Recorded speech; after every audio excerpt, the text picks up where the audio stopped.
सबसे पहले ये समझना होगा कि हिंदुस्तान के राजनीतिक स्ट्रक्चर में हो क्या रहा है। आरएसएस ने और बीजेपी ने और ख़ास तौर से नरेंद्र मोदी जी ने जो स्ट्रैटेजी बनाई है उसका फाउंडेशन क्या है, उसकी नींव क्या है, सबसे पहले यह समझना है। नरेंद्र मोदी जी ने जैसे अदानी जी की मोनोपोली है पोर्ट्स पर, इंफ्रास्ट्रक्चर पर, डिफेंस में, वैसे नरेंद्र मोदी जी ने पॉलिटिकल फाइनेंस की मोनोपोली बनाई है। कैसे बनाई है? ED, CBI, income tax department का प्रयोग करके। अगर आप बॉन्ड स्कीम्स को देखें तो उसमें साफ दिख जाता है कि नरेंद्र मोदी जी ने, बीजेपी ने एक प्रकार से पॉलिटिकल फंडिंग एक्सटॉर्शन से, धमकी से, प्रेशर से बनाई है। खारगे जी ने कहा जो भी भ्रष्ट हैं वो सब बीजेपी में जा रहे हैं। उसका कारण है क्योंकि नरेंद्र मोदी जी चाहते हैं कि पॉलिटिकल फाइनेंस की मोनोपोली उनके हाथों में हो। अब हमारे बैंक अकाउंट बंद कर दिए,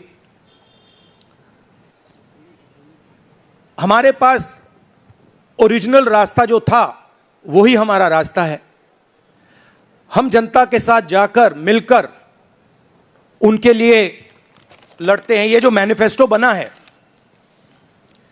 ये मैनिफेस्टो कांग्रेस पार्टी ने नहीं बनाया है।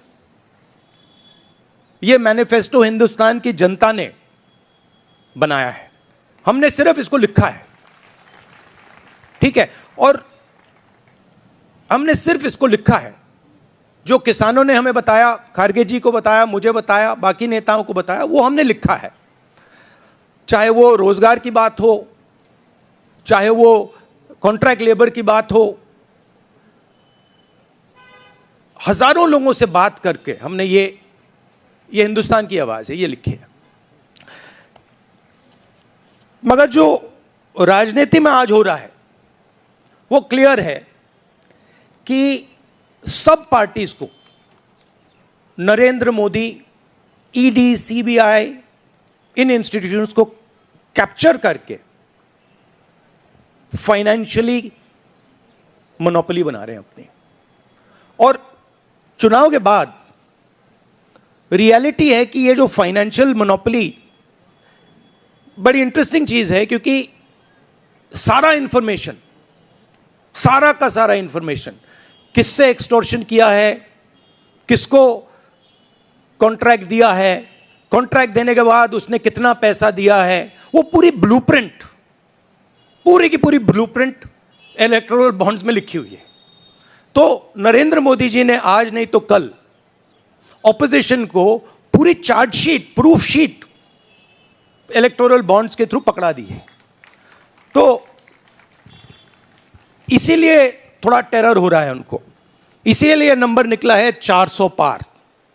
इसलिए ये महाराष्ट्र में हमारे नेता ले जा रहे हैं, हरियाणा में सब जगह हमारे नेता ले जा रहे हैं, क्योंकि इनको लग रहा है कि भैया अगर 400 पार नहीं 180 हो गई, 160 हो गई, 140 हो गई तो नैया पार हो जाएगी। Thank you.